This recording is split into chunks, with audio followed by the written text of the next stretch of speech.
ലോക ക്ഷയരോഗ ദിനാചരണത്തോടനുബന്ധിച്ച് കണ്ടാണശ്ശേരി കുടുംബാരോഗ്യ കേന്ദ്രത്തിന്റെ ആഭിമുഖ്യത്തിൽ ലോക ക്ഷയരോഗ ദിനാചരണവും ടി.ബി പ്രതിരോധ സേനയുടെ രൂപീകരണവും സംഘടിപ്പിച്ചു. അരിയന്നൂർ ഹരികന്യക ഓഡിറ്റോറിയത്തിൽ നടന്ന ചടങ്ങിൽ ആരോഗ്യ പ്രവർത്തകരുടെയും വാർഡുകളിൽ നിന്ന് തെരഞ്ഞെടുക്കപ്പെട്ട വളണ്ടിയർമാരുടെയും സാന്നിധ്യത്തിൽ സേനയുടെ പ്രവർത്തനങ്ങൾക്ക് തുടക്കമായി. കണ്ടാണശ്ശേരി കുടുംബാരോഗ്യ കേന്ദ്ര മെഡിക്കൽ ഓഫീസർ ഡോക്ടർ കെ.പി. ചിന്തയുടെ അധ്യക്ഷതയിൽ ചേർന്ന യോഗത്തിൽ Chavakkad TU medical officer doctor Aditya S ഉദ്ഘാടനം നിർവഹിച്ചുകൊണ്ട് ബോധവൽക്കരണ സെമിനാറിന് നേതൃത്വം നൽകി. തൃശൂർ ജില്ലാ പൊതുജനാരോഗ്യം rural health officer Manoj Chandran C പ്രതിരോധ സേനയിലെ അംഗങ്ങൾക്ക് ബാഡ്ജ് വിതരണം നടത്തി. Health inspector NF Joseph, CDS chairperson Vijitha Majnu, junior health ഇൻസ്പെക്ടർമാരായ Binju Jacob C, Biju TL എന്നിവർ സംസാരിച്ചു. ജനപ്രതിനിധികൾ സംബന്ധിച്ചു.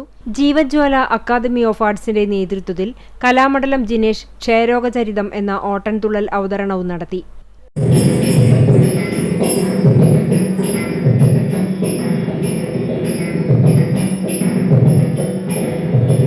TB രോഗത്തെ സമൂഹത്തിൽ നിന്നും ഇല്ലാതാക്കുന്നതിനായി ബോധവൽക്കരണം ശക്തമാക്കുക, രോഗികളെ കണ്ടെത്തി കഫ പരിശോധനയ്ക്ക് കപ്പ് നൽകി പരിശോധിച്ച് രോഗലക്ഷണങ്ങൾ ഉണ്ടെങ്കിൽ ചികിത്സയിലേക്ക് എത്തിക്കുക, ചികിത്സ തുടരാൻ പ്രോത്സാഹനം നൽകുക തുടങ്ങിയവയാണ് പ്രതിരോധ സേനയുടെ പ്രധാന ലക്ഷ്യങ്ങൾ.